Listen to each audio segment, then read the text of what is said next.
السلام عليكم ladies and gentlemen. فهد سال in the house. ونعمل تجربة جديدة. إذا ما أنت مشترك في القناة اشترك في القناة وفعل الجرس. ladies and gentlemen خلينا نعمل مقدمة بالعربي وحنعمل الحلقة هذه باللغة الإنجليزية وراح أشرح لكم إيش السبب. وزي ما أنتم عارفين أساسنز كريد ميراج نزل لها DLC والDLC راح يكون عندنا في السعودية. حنتعرف على مدينة العلا، ولكن بحكم أنه هذه المنطقة مليانة بالتاريخ والآثار من ما قبل الميلاد وما بعد الميلاد، في الحلقة هذه عندي ضيفة مميزة باحثة آثار وعندها اكتشافات في العلا، فمعاها حنروح لأماكن مختلفة في المنطقة. ما راح أعمل جيم بلاي، بس حنروح لأماكن مختلفة، لجبال، لقبور، شوية تاريخ، ونعرف كثير عن العلا. إنجليزيتي ما هي صعبة فراح تكون basic English so we can all understand. Ladies and gentlemen, this is Fahad Sal, a YouTuber from Saudi Arabia, and in today's episode, this is going to be different, unusual from what I typically do. In this episode, we're going to play Assassin's Creed Mirage, and we're going to play the DLC that explore Al-Ula, a city in the northwest of Saudi Arabia, a city full of history and things that I didn't study. It wasn't part of my curriculum back when I studied in Saudi Arabia. For that reason, I'm going to have somebody who's more knowledgeable, who also made a lot of discoveries in the city. Ladies and gentlemen, I would like to welcome, a warm welcome to the anthropologist and the researcher Laïla in the house. Laïla, are you with me? Yes, I am, Fahad. Okay, ladies and gentlemen, رحبوا بليلى. And in this episode is going to be in English. We're going to explore different areas of Al-Ula. I personally never been to Al-Ula. Laïla been to Al-Ula several times. Again, if you're from Saudi Arabia, you understand that the city is in the north. Laïla, can you see my footage? Yes, I can, Fahad. Thank you. Well, Laïla, I'm going to tell you, I spent about 4 hours around and I have made a lot of discoveries. And to be honest with you, I was lost. Like, I have a lot of questions. I have many things that I hope I can understand easily. Certainly history covered a lot in this area and covered like tombs, mountains, the weather, the trades, what people were eating and what they were, different religions, different civilizations. So we're going to explore the area together, and I want you to just share the knowledge with us. And before we start, do you want to say anything before we explore the city? It will probably take us about an hour, something like that. Yeah, thank you, Fahad. Thank you very much for this introduction. And indeed, you said you spent around 4 hours. I spent 22 years studying Hegra. So you cannot expect to understand everything about Hegra, Al-Ula, and everything which is to be seen there in 4 hours. By the way, 4 hours in the game, though. So Laïla was there in person. She explored the region completely. Just for the sake of the audience, Fahad, and you will excuse me, I'm not an anthropologist. I'm an archaeologist. Oh. Anthropology is someone who studies people. Oh, I'm so sorry. She's an archaeologist. You see, I told you guys. You see, I haven't used English in a long time. Sorry, Laïla. I'm so sorry. Fahad. But, you know, it's a very good way of telling people that anthropos and archaeos are Greek words. And anthropos is the word for human, for a man. So an anthropologist is someone who studies humans. People. And an archaeologist is someone who studies ancient things. So that's what you have to remember. Oh, man. Archaeologist. Laïla is an archaeologist, guys. I'm so sorry. Excuse my English. It's a bit rusty. Okay, so we start with this. So I'm going to start with this region. I explored it. I spent about an hour here. You're seeing the footage right now, yeah? Yes. They look familiar to you. Do you know where we are? Well, it's dark. So you're, I think it's dark. The guy is called Basim, isn't he? Okay, the main character, his name is Basim, if I remember well, because I've been through the game a little bit on the videos on YouTube. Okay, and so you're showing me Basim in the dark at night. So I don't know if that you made it on purpose just to lose me, but no. But no, you sure? Well, you know, the DLC basically is Basim looking for his father, which I played the entire DLC. It's not really long. The history in this area, I think it's a lot bigger than the story itself. So I spend a lot of the time in exploring the history. So I'm nearby, I'm right here in the map. So we can start from here. And this is one of the things that confused me. So I went to different, I don't know if I call them mountains, if I can just show you where I am right now. So if I go far. Oh, yes, I can see where you are. So and turn around. Yes, I know where you are. Basim, stop running. So all right, yeah. So behind Basim, I'm going to talk to Basim, okay? So that's easier. Basim, behind you, there is a tomb, and it's cut in the rock. And this tomb is a Nabataean tomb. I can explain that later. And Nabataean, what is it in Arabic? Nabataean, it's an English word, but it refers. Yes, it's English. You can write it Nabataean. Nabataean. Okay, that's easy. People can look for it, and they will find me as well on the internet because I'm the sort of world specialist on the Nabataeans. But what is interesting is that the tomb, when you play the game, it bore a name. It bore the name, the tomb of Lihyan bin Quza. Lihyan bin Quza. It was called that way. It's because there's a Nabataean inscription on it. And this Nabataean inscription is written with the letters Lihyan bin Quza. Okay. But it can be read, yes. And so that's why it is known as the tomb of Lihyan bin Quza. But what is interesting, if you go around the landscape, you will see that it's a very, very isolated. And so I heard you speak in Arabic, giving the sort of a summary introduction in Arabic, and I speak Arabic too. And actually this tomb, traditionally, is called Qasr al-Farid. And you know what al-Farid means? It means the isolated one. And this tomb, I don't know if it's the tomb that Basim is looking for. I have no idea. I'm not going to spoil anything because actually I don't know.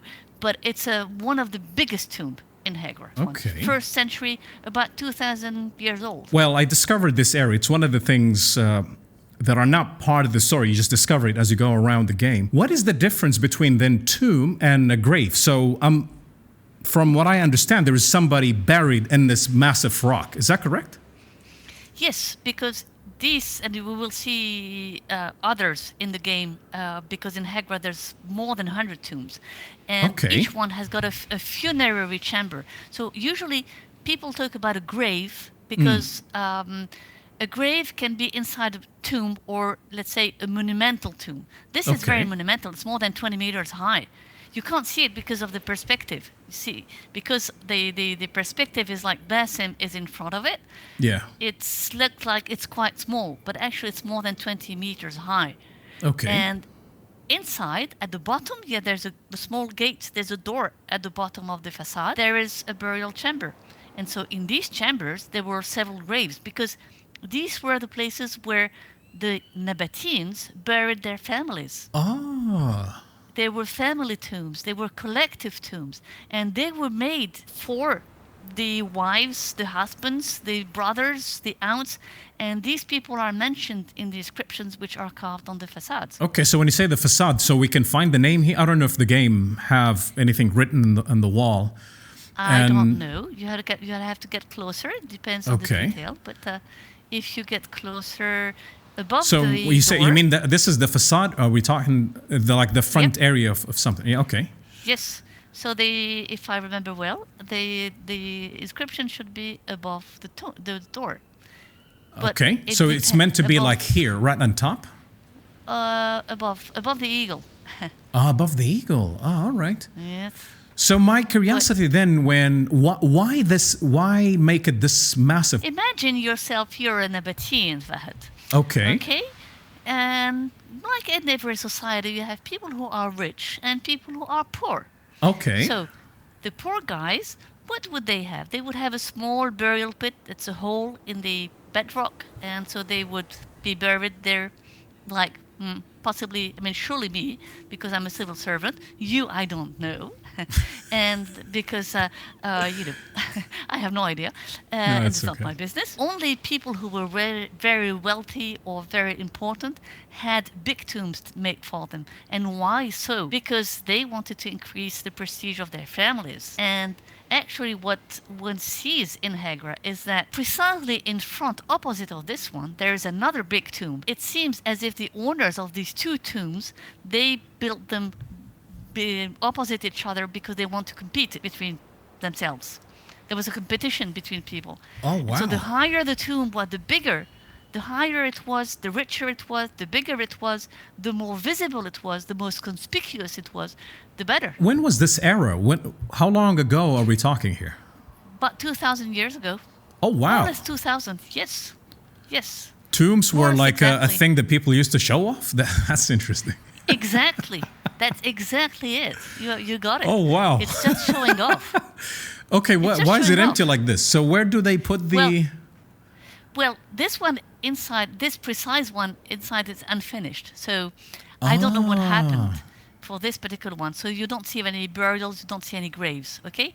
But you pointed out something very interesting. It's showing off. And therefore, the facades are very decorated, okay? You can see there's these metops and Greek and Roman motif. There's an eagle above there are columns, there are capitals. But inside, it's ugly. Why? Because nobody went inside. Any reason? Okay. Like the people were not allowed to go in? Well, you know, where can you tell me any civilization in which people are allowed to get into burials? That is interesting. Yeah, that makes sense. So they were closed. Yes, it makes sense. They were closed, and so people would not get inside. And so because they were not seen and nobody would see them, they had they were not important. And so they were not decorated, and they were not part of the showing off. Whether the outside was part of the showing off. What I understand is a wealthy person or a king or anybody significant, they would look for these massive rocks in where they live, and they would have people carve this for their deceased ones, loved ones. Wow. Yes. What a time to be, that's quite fascinating. Yes, and it's fascinating also because they had very good and skilled stone cutters. And there's a school of stone cutters in Hegra. There are schools with masters and people who, learned on the way, and all this has been studied. By the way, you said you've been going on and off to these areas in Saudi Arabia for 22 years. I can go to this particular tomb in Saudi, correct? Yes. Oh, wow. So it looks like this exactly? Yes. I mean, you can see it's almost exact. I mean, the shape is the same. Oh, wow. In the detail of the stone cutter's technique and etc., it's not exactly the same. But you see, now, look, Basim is jumping onto something. You see at the bottom? Yes. You know what this is? No. This is just the bedrock, which was not completely finished. So what they did for to do these tombs, how do you think they did it? Did they start from the bottom or from the top? Guess. Tell me. I'm not aware what tools were available 2,000 years ago. I would assume they would have something that looks like a hammer and they just keep hitting things. Yes, and chisels. And they would start from the top. Yes, chisels. Hammers, not really, but picks. And so depending on the fineness they wanted to get. So getting something very finely carved would take a long time and would be very expensive.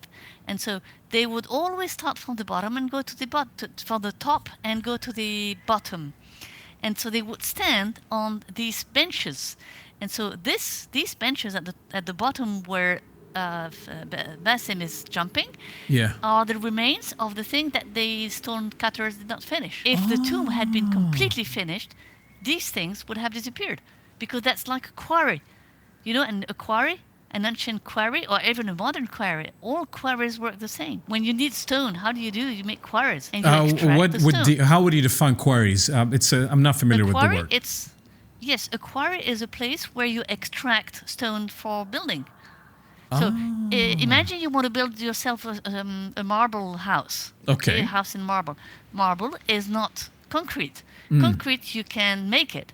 But marble is essentially a natural stone. So if you want some pure marble, you have to get it from a quarry because it's in the nature. And so then you have to cut it. You have to cut it into pieces to build your house in marble. So that's exactly the same principle, except that this stone is not marble, it is sandstone. You know what? I decided now to hopefully soon to go to Saudi Arabia while the weather is good, and I'm going to make a vlog around this area. So for now... What is a vlog? A vlog is a video blog. Okay. We're just documenting it. Yeah, sure. Would you come to Saudi and we can do a whole... You know what? I'm the only one who knows the site like my pocket. Let's get ready to the second place. As I was going around, I'm in the...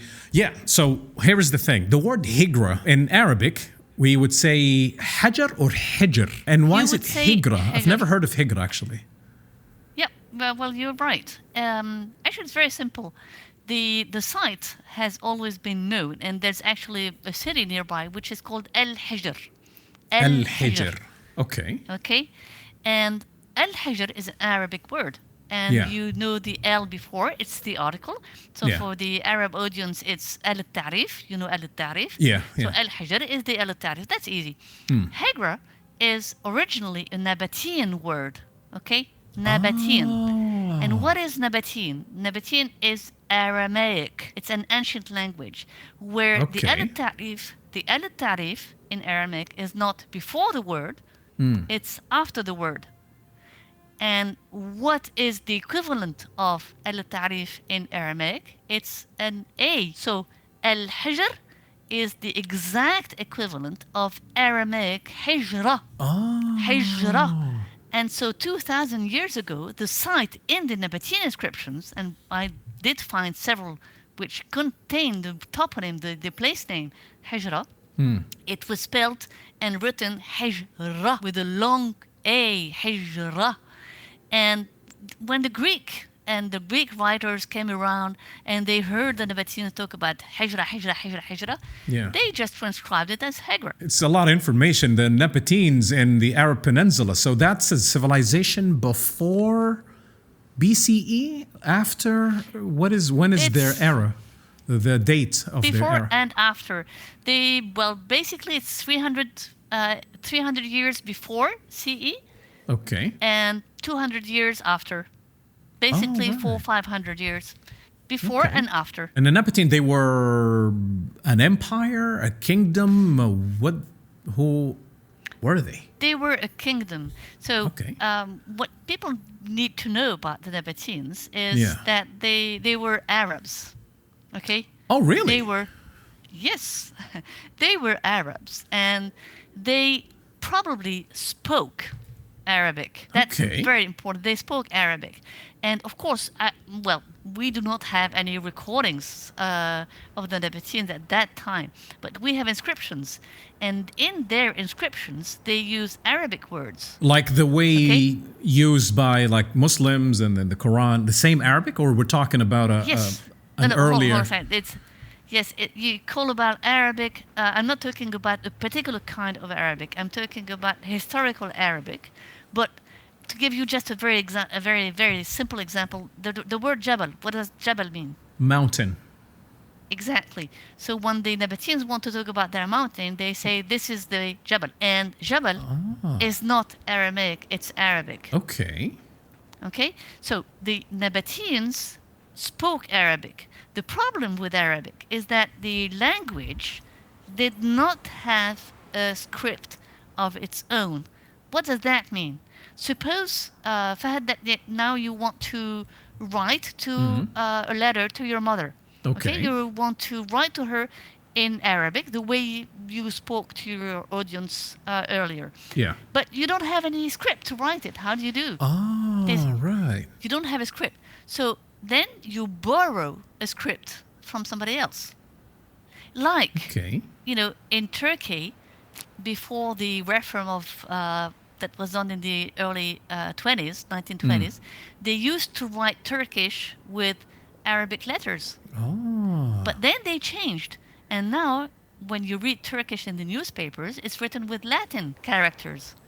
Fascinating. That means that you can write a language with a script which is not made for it. So the Nabataeans borrowed They were Arabs. Arabs who did not have letters and script, and they borrowed... They spoke Arabic. Yeah. So they spoke Arabic, but for writing, they used Aramaic. All right. And Aramaic is the Samiya, we call it, correct?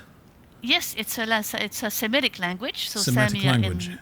Yes, it's a Semitic language. So it works like Arabic, with roots and radicals, like kataba, qatala, darasa, etc. It works with roots. The same way as Hebrew, Ugaritic, Akkadian, all these languages are Semitic languages. They work in the same way, but with different grammar and different vocabulary. So, Laïla, we are in this new, I believe that's another tomb. Do you know what this is? I think it is in the Jabal al-Ahmar. Oh, that's correct. Which is, yes. Is it? Yes. Yes. Just double checking and the yeah, it is. So yeah, that's it.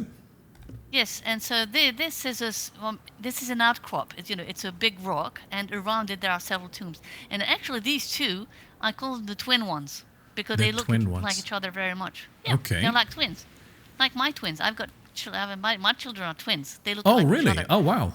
Yeah, I do. And so these two tombs are twin tombs. And you see, look. You see something? Well, you can ask me, why are they so high? Is it related to what you shared with me? Is that people are not allowed to walk in? Is that something to do with that, or there is another? It could be. There's another reason. Well, look at the rock. Does it seem to you good at the bottom? Unfinished. Correct? Is that it? Is that the case? It's powdery. It's powdery. I mean, it doesn't look very nice. Would you carve something in this rock if you were a stonecutter? Would I carve? Yeah, if you were a stonecutter and you needed to carve a tomb there, I think this sandstone would be too powderish. So I'm going to tell you the clue. What is powderish, Laïla? Powderish is so if you just do this, it will fall apart. Like a powder. Just scratch it. Oh, okay. Yes. Oh, right. Yeah. Exactly. And so the problem is on the site is that there are a lot of salt in the earth. Okay. There's a lot of salt. So when it rains, what is the effect? The rain falls and then the sun comes again, fortunately. And when the sun comes, there's evaporation. Okay. And how does it work? When evaporation goes up, then the salts come up. Okay. With the water. Yeah. And the salt has a very, very, very big destructive effect. And the Nabataeans knew that. They were not stupid. They knew that. So when they wanted their tomb to be protected from saline, from the salt, which would come up from the earth with the rain and the water and evaporation, they would put them higher on the cliff. Oh, wow. That was very smart. They put them higher on the cliff so that they would be perfectly okay. Okay, so anybody would come here, they would have to climb, correct? Yes. But it's not very prestigious for a king to come to visit his deceased and climb. Well, it's not a very big tomb. It's I would say the guy, he was a military officer or a doctor, something like that. And Laïla, by the way, if you went to study a site, are you able to tell if the grave or the site been sabotaged? Yes, of course. And unfortunately, that happens very often. Because, I mean, from antiquity, and that was funny because you know what we found inside the tombs? Yeah. we found sandals of a Roman. So as soon as the tombs were abandoned, it's like everywhere, Fahad. It's a human story. You have tombs. You imagine that people were buried with their jewels, and that if you go and destroy the tombs to find the jewels, you're going to find them. Okay? So everybody, since antiquity, thought like that. And so when the Nabataeans left, they were taken over by the Romans, by the way, the Romans came and they said, oh, there must be jewels here and we're going to be wealthy. We're going to go inside. And one of them lost his sandal. Okay. And when we archaeologists went in, we found a Roman sandal. So if I were to come here, for example, and then dig the grave and I put my ancestor in there is a scientific process where they know somebody did something here, correct? Yes. Oh, wow. If you leave something, a trace, whatever it is. So everything I read is... And Fahad and all the audience, think of something. When you go somewhere and don't throw away garbage, okay? That's forbidden and that's not good for anybody. But sometimes take a nickel, a penny or a real or something, throw it where you are. Okay. Think of the future generations of archaeologists. They will be so happy to find a coin. Because coins are wonderful, they are dated. So, Laïla, why the archaeologists, the French archaeologists, why you guys are interested in sites like this? Why should people in Saudi Arabia concern themselves with this kind of history and discovery? I think, there are two questions. The first one is why France wanted. Archaeology has always been in France a part of what we call the cultural diplomacy, and since the 19th century. Yeah. And there's a tradition of archaeology of France abroad. So French people have been doing excavation all over the world for ages.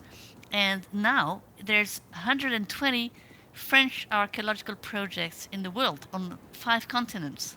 So it's a tradition. Okay? Oh, wow. It's not proper to Saudi Arabia. There's 120, and they all depend. They get some of their funds from the Ministry of from the Foreign Office, so and that's logical. But they have no control on us. It's purely scientific. They don't tell us anything. They just give funds, and they say, okay, you got a good job scientifically or not. So that's one thing. From the Saudi Arabian point of view, what I realized over the last 22, 23 years is that there's been an increasing interest into heritage in general. That's interesting. Increasing. But it does not mean that there wasn't any before we arrived. Because I heard a lot of journalists who say, oh yes, before the foreigners arrived, there was nothing. This is not true. Actually, there were Saudi scholars and archaeologists who worked on the sites in Saudi Arabia since the 1970s. So wow! One of them, he's passed away, but his name was Abdurrahman Al-Ansari. Everybody knows Abdurrahman Al-Ansari. Abdurrahman Al-Ansari. Yes. Okay. Yes. So he started the archaeology in a big site in Saudi, which is called Qaryat al-Faw, which is Qaryat al-Faw. Al-Faw. Qaryat al-Faw. Yes. Okay. And so there's also in Saudi, more recent, but there's also an archaeological tradition. And Saudi Arabia did not wait for us to say, oh, you have to do archaeology. This is not true. So that's why, from the beginning, our work was joint. And so my colleagues are called Maher al-Musa, Dayf al-Talhi, Ibrahim al-Sabhan, Ahmed al-Imam. So you have Saudi archaeologists with you, correct? Yes. Oh, wow. And you can put it the other way around, Fahad. They have French archaeologists with them. So it is joint, okay? Joint. Okay, joint efforts. Oh, that's interesting. And so joint means that we all do the washing at the same time. We eat together, we cook together, we have good times and bad times together. Well, Laïla, I bet the conversations between you guys are pretty interesting every time you guys make a discovery. And the speculation starts, and so so the team are just archaeologists, or do you have let's say a chemist, a scientist, or just people who are? What does the team make up?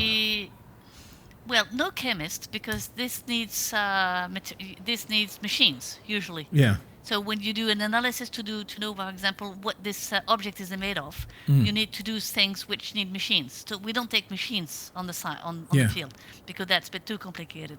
But now archaeology is very interdisciplinary.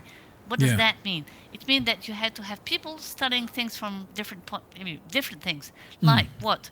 Like, take a seed, take a qamah, qamah. Yeah. From 2,000 years ago, and you find it in a dig. You have people who can identify it. Vine or pomegranate, rumman.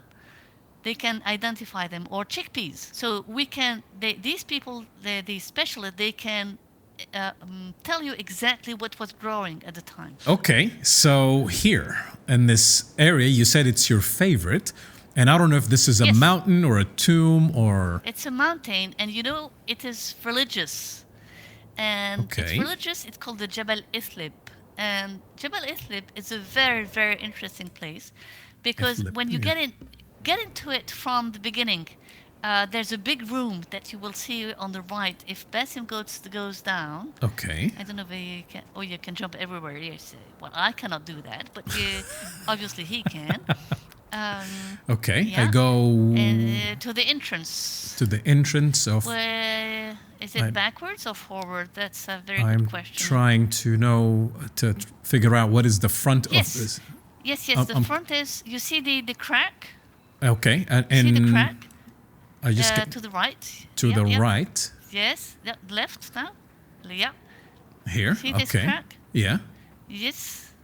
And go. Yes. That's gonna be a surprise. Go. And on the left, you're gonna find something beautiful. On the left, I'm gonna find something beautiful. Yes, you can see that. Oh wow. No, the room on the left. Oh yeah, I'm seeing it. This is. Okay. Okay, I'm hearing. It's an. Oh no! This heard an animal about to attack. Okay. So yes, what is this? What is that?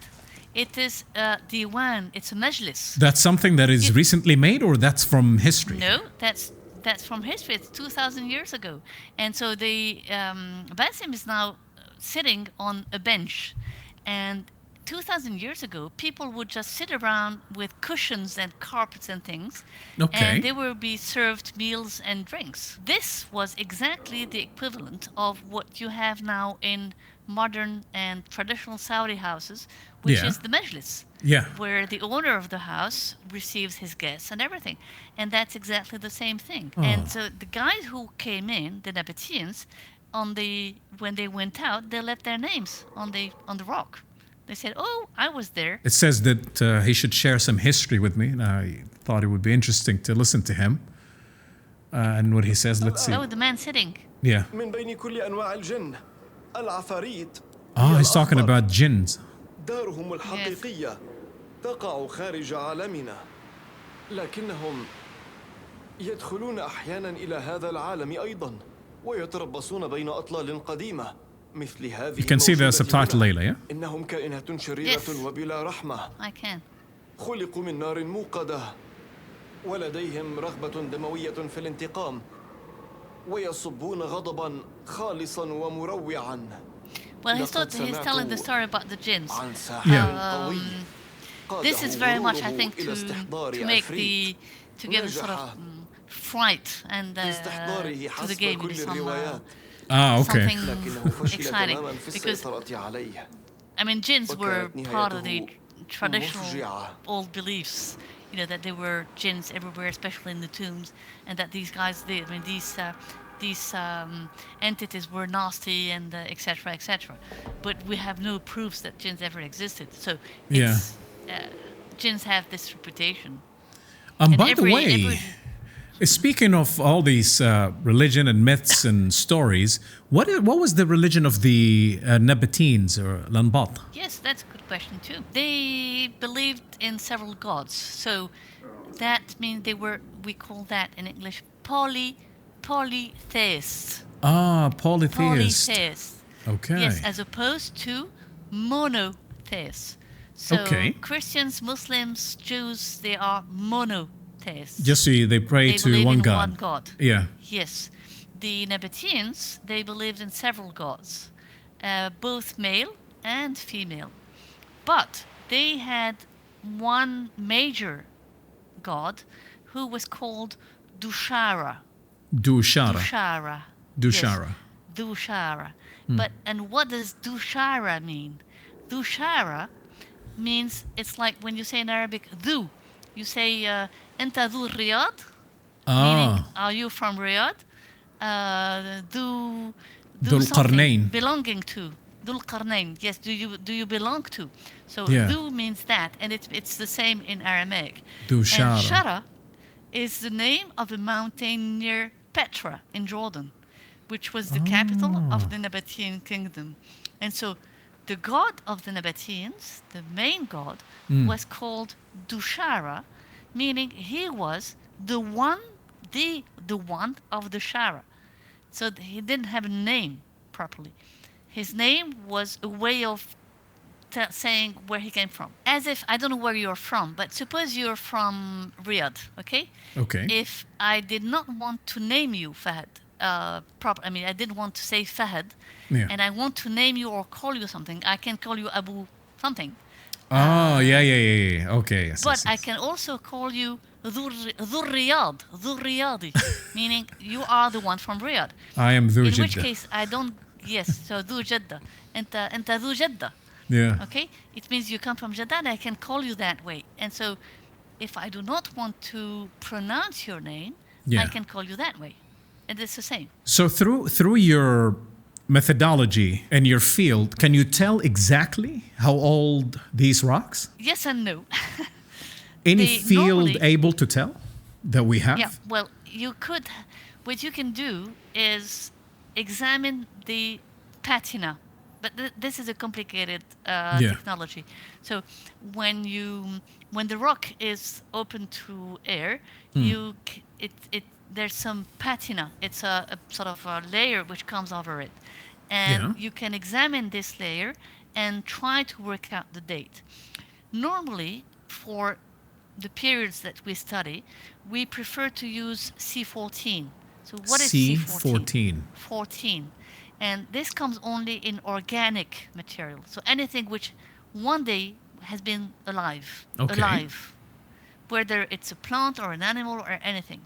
So rock, by definition, was never alive. So you cannot apply the C14 analysis to rock.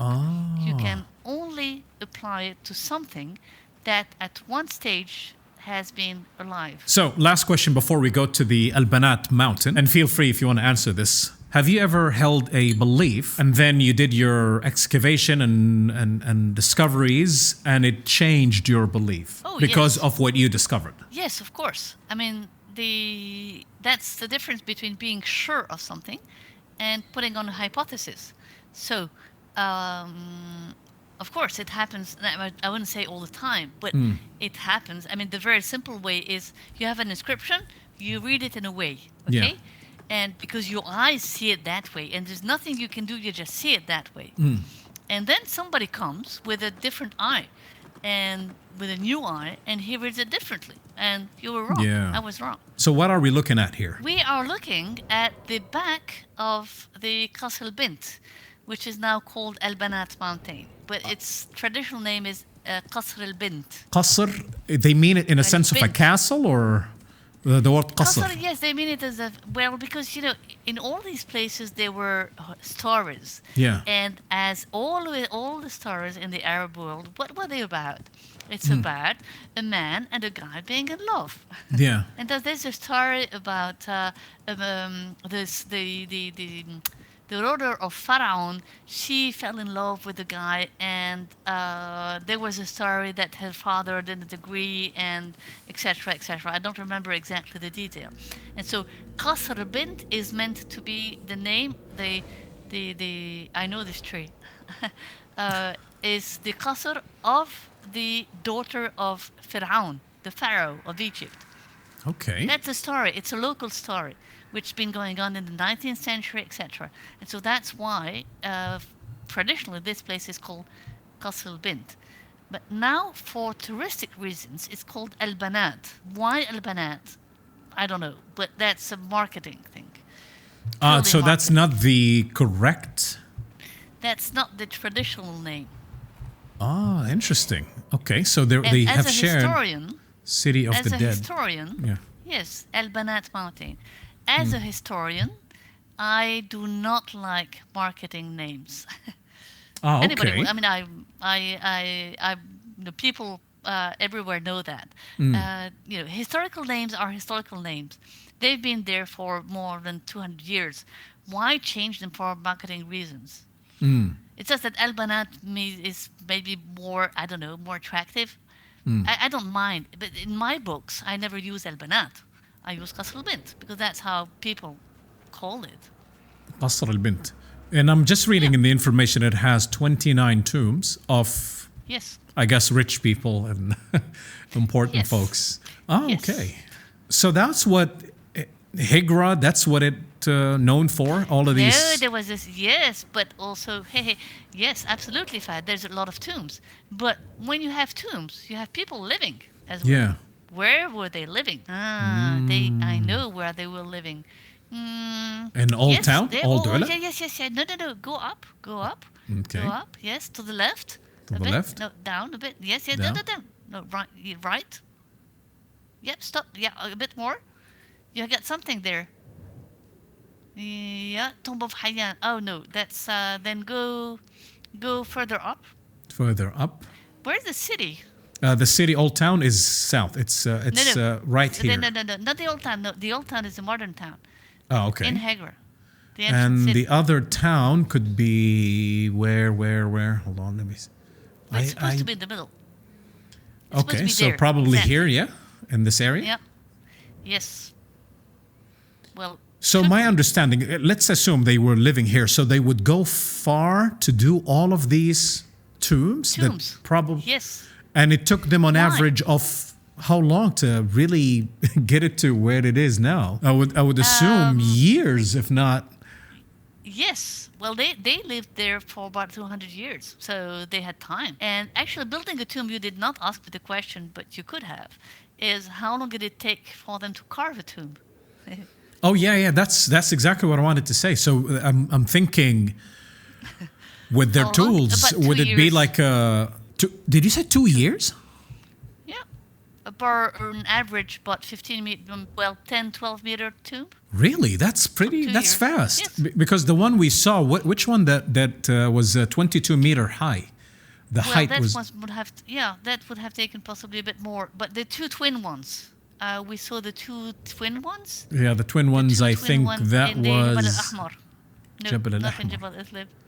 Yeah, down. Oh no! What So is it? this is Khraymat. So you're able to just from the map. You're able to, since you haven't played the Yes, game, of you're able to course. tell where is every just from the shape. Yeah, yeah. Oh wow! This is Al-Ahmar. Yes, this one.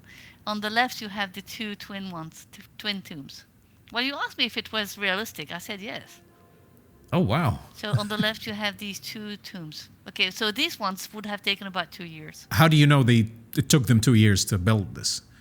To me, Well, seemed because among the specialists that I took with me on the field is a stone cutter, ah. a professional one. Man, my God, there are so many smart people who can figure things out. Okay, so we were So here. I know everything about stone cutting techniques. Okay, because I went around with this guy for in Petra. We wrote a book together on stone cutting techniques. I've written 17 books, Fahad. all on this subject? Well, on all sorts of subjects. But there's one, the God of Hegra is in Arabic. There's a big and very nice, beautiful, small book on Hegra in Arabic. Is it more than 50 pages? It's about less than 200, but Oh, okay, that 170. should be an easy read. So I'll read it then. With a lot of pictures in it. All right, so let's now go to something other than tombs. Let's go to, we have several, the game is generous with information, so let's see here. Go to Dadan. You can't go to Dadan? The Dan, where is it? Where, do you know, Dadan. would you be able to tell the location just from the map? Yeah, if in your Al-Ula. Al-Ula. Oh yeah, so yes, let's go on to the Al-Ula right. then. On the Al-Ula. right. Not the old town. This is the old town. I mean, it's very nice, the old town. But Okay. if you go to the right, I don't know how you can see things. It's further to the right. Further to the not right. Nimrod Estate. Go out. Go to the cliff. You have Go to the cliff. cliff. Cliff on the east. On the Yes. east, yeah. No, further south. Further You've south. gone north. You move too fast. Oh yeah, okay. Yeah. Yes. Now around here. Where I'm pointing? Yes, there should be. Isn't there something? Okay, so I saw it in the video. Okay, so I have this area where I start, Travelers camp. No. and then I have this area called the Al-Ula cemetery. Oh yeah, that is interesting actually, of the way, because now you talked Yes. about the wealthy, so we can actually look at this one, because that to me Yes, okay. looked a bit odd, because that's nothing like how we do our, Yes. and then we'll discover other areas. Oh yeah, it says here Nabataean Kingdom, and No, that's 106. the Romans. Yes. Roman forces annexed. Oh, they were defeated by the Romans. Yes, unfortunately. Man, so much. A lot of this history is new. It's like it's very hard to understand it since it wasn't part of my curricula. Okay, so I'm gonna go to. The nice thing about being an archaeologist is that your curriculum never stops. Oh, I bet. Never. Oh, I bet. So I would assume this is for normal folks. This is how it was arranged, Yes. or. Yes, possibly. It's not that I think, because I've seen that in videos. I haven't played the game myself, but so when Basim is going around, he's trying to find the tomb of his father, isn't he? Yes, correct. Yeah. And he's with a friend of his, and they are reading together the names that are written on the steles. So the rocks, I mean the stones, which are sticking from the earth, from the land, they bear names, and they're trying to read them. But I think that in this particular case, the names are more recent than the ones in Hegra. Ah, okay. Okay, I would say they are from the Islamic period, but I can't remember the names that were said. They said something like Fulan bin Fulan, but I can't remember which names. Okay, so do you want me to go? So on the side there is a gathering, and so we can go. So we need to go somewhere to the lion. Yes, I can see them. Oh, beautiful. You see that? Yeah, we're going to record that. Oh, yes. So That's what I actually wanted to talk to you about, because that looked weird to me. Yes. There's still tombs, yeah? Yes, Basim is now running. He's not running, getting up the mountain to tombs. But these tombs, they are very different from the ones in Hegra. You Yes. see, they are mainly, so they have these tents with, I suppose, people selling things. Yeah. And yeah, I don't know what Basim is going to buy from them. But if they go up, then they go to halls. And these halls were tombs also. But they were presumably individual tombs. So not made like those from Hegra for the families, but made for individuals to be buried in them. And just above it, I can see the legs of a lion. Legs of a lion.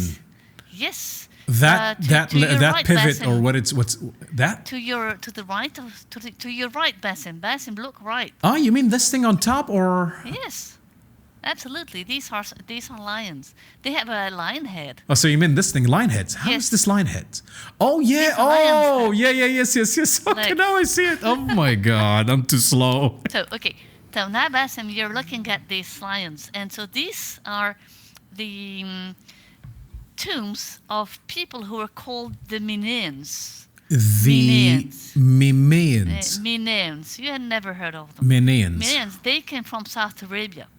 And so these people, the Nabataeans, and the people who lived at Dadan, which is the site where these lion tombs are, they lived where did they take their wealth from? Why were they wealthy, and why did they build all these beautiful tombs? With which money? Actually, they were involved in the caravan trade. And the caravan trade, which went from where to where? They went from South Arabia. Yemen. Yemen, presently. Up to the Levant. And actually, the greatest harbor in the Levant 2,000 years ago was Gaza. Say that one more time? How? The most important harbor, which was the outlet of the incense trade 2,000 years ago, was Gaza. Gaza? Really? Gaza, yes, of course. Oh, wow. And there's been excavations in Gaza. They found Nabataean coins. They found a lot of things. And so Gaza was the outlet of the incense trade. And so what the caravans did is they went, and it took them about 2 months to go down with the camels. So they had huge amounts of camels, one after the other, and it took them about 2 months to go down. And then they, on the trees, they got these resins, which is frankincense. And frankincense was used all over the ancient world for religious purposes, to do what is called And fumigations. Laïla, what is the word you said? Frankincense. Frankincense. What is that? Frankincense. Incense. Okay. Incense. It's like a type of scent. Bakhur. Okay. Bakhur. Good. Bakhur. So, bakhur was taken from a tree, which is the boswellia tree, and this boswellia tree, it grows in places, mainly in South Arabia. Okay. South Arabia. Okay. Yeah, in modern Yemen. And so they would carry this bakhur incense from the places of production to the places where it was used. And so in antiquity, they used it for all sorts of purposes, medical purposes. They used it for rituals in the religion, in the temples, and it was extremely expensive. So the incense and frankincense were very, very valuable goods. So imagine you're carrying gold, okay? Yeah. Carrying gold is much better than carrying paper tissues. Paper tissues, they don't weigh a lot. And when you sell them, you don't make a lot of profit. Yeah. But if you have gold, a small amount, and you bring it from a place where it's very rare, but where you can find it, and you take it to a place where you're very rare, when you sell it in the place where it's very rare, you're going to sell it with a lot of profit. You agree? Yeah. It's purely economics. Yeah. Okay. Yeah. And so that's what the Nabataeans did. They went down to South Arabia. Okay. They collected from the South Arabians the frankincense. They put them on their camels, and they brought them back north to Levant region. Okay. Yes. And then they will sell it to the rest of the world. Oh wow. And that's where they had all their profits from. And so that's why they developed big cities such as Petra and Hegra and other places down to Syria. I mean, the Nabataeans, they arrived to Damascus at some point. Wow, so the Bakhur culture is an old culture then. It's something. It's a very old culture. And I love when I sit under the tents. Have you sat in Bedouin tents? Of course, yes. Okay, well, I have too. So after dinner, sometimes you have the incense burner, and you have your kefi or whatever, and you do this with the bakhur to take all the smells of the cooking and the meat out. Before we go to somewhere else, the people that were buried in this particular one, and the lion's tomb, it's called. Yes. They were Mineans. I said they were Mineans. Because at some point, the connections with the people from Dadan, who are called the Lihyanites, who had this kingdom in Al-Ula, okay? There was a kingdom in Al-Ula which was called the Lihyanite kingdom. Yeah. And that kingdom was there before the Nabataeans arrived.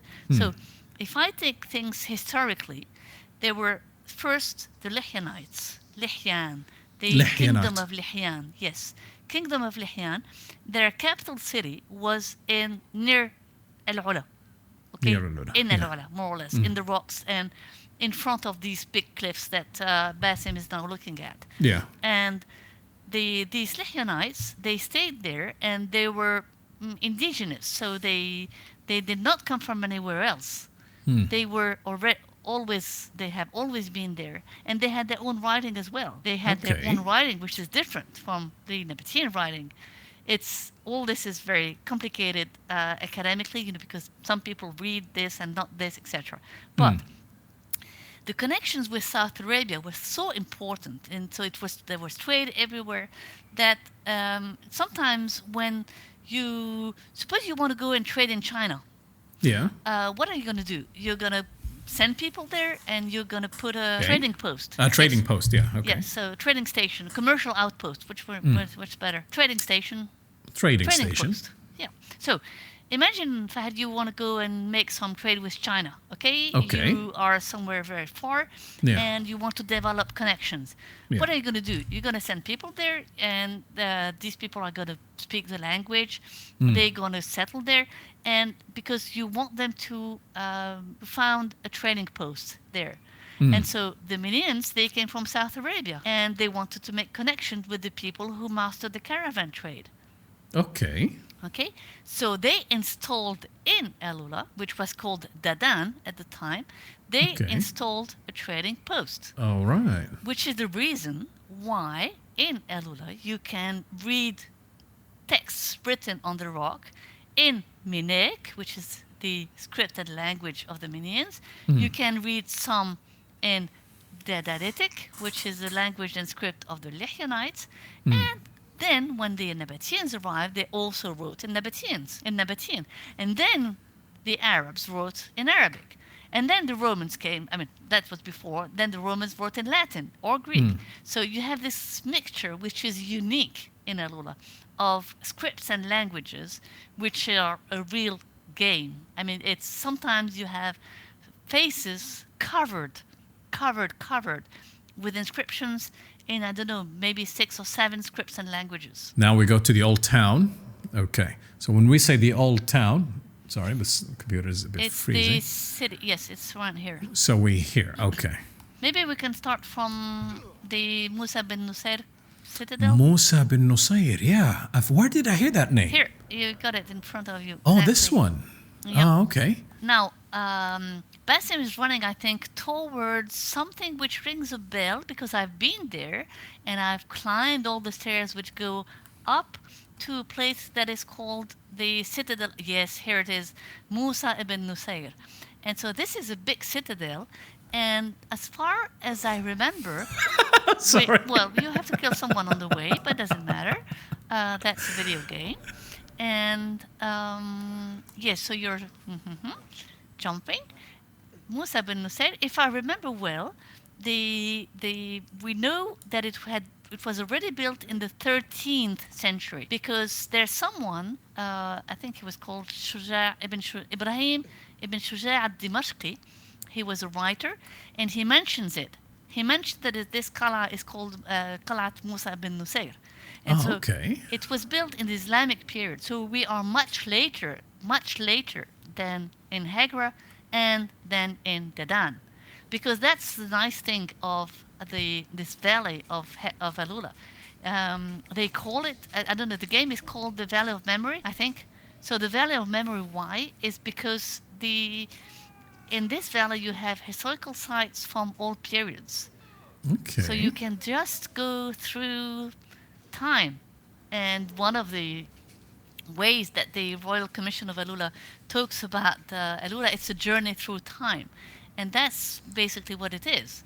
So now we are up the Qalat bin Nusayr, and so usually when you get up, you can see down, and you can see the old town, which is the traditional Islamic town of Al-Ula, built with mud bricks and flat rooftops, and it's all been restored recently. And so one can wonder again in the streets of the old town, because I remember more than 20 years ago, the old town was just completely destroyed. I mean, you could just go around, and sometimes it was dangerous because you would find the well, this one is killed also. Okay. Okay, so... So now you're looking, can you look down somewhere? Okay. Yes. So you want me to look at the home? At the city. At the city. Okay, so let's... Yeah. So, yes, that's wonderful. Now Basim is looking at the old town. And you see, what do we see? We see small houses. So this old town, what was it? When the ancient sites were abandoned, people settled, I think maybe in the 13th or 14th century, in the old town. So they settled there, they built their houses, and their houses were built in mud brick. And the problem with mud brick is that if they are not maintained, they just decay very easily. And so I think that in the 1980s, people living in Al-Ula, they left the houses because they wanted to go to modern houses, with concrete and more comfort and AC, etc. And so the old town was abandoned. And because it wasn't maintained anymore, it was started to collapse. But in the last maybe 5 years, the Saudi government decided to restore it. And so most of not most, I think a lot of them now have been entirely restored. And so one can wander in these small streets, which were very narrow. And you know why streets were narrow at that time? They couldn't build wider ones? Oh, no. Oh, yeah, I know. Because they lived in the desert and they didn't want the sandstorm. Is it? No? I'm wrong again. That can be a reason. No, it's not wrong. It's one of the reasons. But it's also because of the sun. The sun? What do you mean? The narrower you make streets, the less you let the sun come in. Okay, that makes sense. It's a way of protecting. And so the nice thing, I do not know if they made some for the game, but maybe Basim used them. There were, between the houses, there were bridges built. Oh, I mean, really, I'm not inventing. There were really, in the old town, there were bridges. And the word used to call these bridges in Arabic is called الطيار. طيار. الطيار? Yes, means the flying. Okay. The flying. الطيار. Why? Because it's allowed more or less to fly from one house to the other. And so instead of going down through the street, etc., they would just use these bridges. So they were building bridges between one home to the other home? Yes. And that bridge called الطيار. الطيار. Yeah. And for the purpose of not going to the street? Well, making communication easier. Okay. Oh, Yes. Okay, wow. And so because there were rooftops everywhere, people could just visit each other from the rooftops. Oh, man. People were pretty interesting back in the day, huh? By the way, Laïla, if I go to Al-Ula, I'll find like these mud houses or mud brick houses. Yes, you will. Oh, okay. And some of them have been transformed in hotels or marketplaces. And so not only you can use the trunks, but you see the things behind Basim right now. It's the leaves. Yeah. So the palm tree is a very, very valuable tree because you can use everything in it. You can use the trunk, you can use leaves, you can eat the dates. It's like the camel. You can eat the camel, you can use it to transport, you can use the skin to make tents and fur to make wool, etc., etc. Oh, yes. And so you see, he's been down the Tayyar, you see? Where is the Tayyar? Where? Yeah, well, you were down. Oh, you mean this thing on top? This thing? Yes. Really? Yes. So you can go up, and if you get to the door, through the door, I suppose you could go to the other side of the street. Oh. So they literally don't have to even leave the place. No, exactly. And so everything was communicating from the street level and from the roof level. The old town. Yes. So this is a more realistic that's how it was, how it looked like when before restoration. So you can see the roofs more or less all communicate with each other.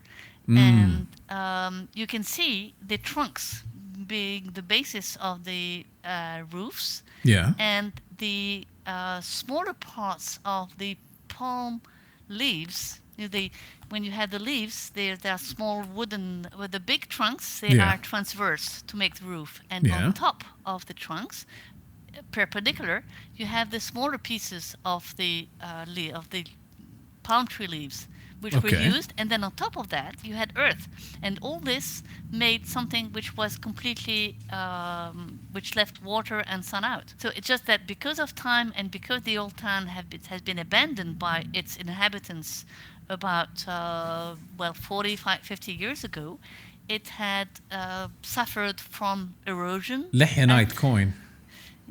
Possibly Lihyanite, yes. It's an owl. The image on it is an owl. Oh, okay. Excavated by the Department of Archaeology. Oh, we have an Department of Archaeology. But I told you at the beginning, since the 1970s. 1970s, yes, you said that.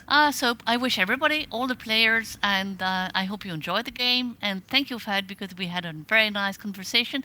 And I'm sorry if I sometimes seem a bit over-enthusiastic, but even after 40 years of being an archaeologist, I still have the same enthusiasm. And so I love this country. I love the region of Al-Ula. I love the people of Al-Ula. I've got very good friends there, and I always like going back, and I miss it when I'm not there. So enjoy the game, enjoy going around, And if you want to visit it, be aware that everything that you see is more or less real. So you can see the tombs, you can go around in the old town. Maybe you can't jump from the rocks, you can't fly, but at least, and you don't kill people, but you can at least see all the landscape and so everything. So enjoy. Okay, thank you very much, Laïla, and hopefully we get to do this again. Okay, bye-bye. اوكي جايز باي. طيب يا جماعه الخير، هذه كانت الحلقه وهذه كانت العلا. في اشياء كثيره كان ممكن احنا نغطيها، لكن خلينا نشوف كيف رده فعلكم. المدينه ملفته للنظر ديفنتلي. مع مقابلتي مع ليلى، هذه واحدة من المدن اللي لازم أسافرها، لأنه أنا فعلا ما توقعتها بهذا العمق أبدا في التاريخ، الحضارات، الأديان، المعتقدات، البيوت، التجارة. إذا استمتعتوا بالحلقة وحابين أن أنا أعمل أشياء زي هذه أكثر وأكثر، اكتبوا لي تحت في مكان التعليقات، وأبشروا راح نجيب ليلى ثاني مرة ونجيب مؤرخين ونتكلم عن أشياء ملفتة للنظر في الألعاب. Ladies and gentlemen، أنا فهد سال، أشوفكم إن شاء الله على خير. Peace out.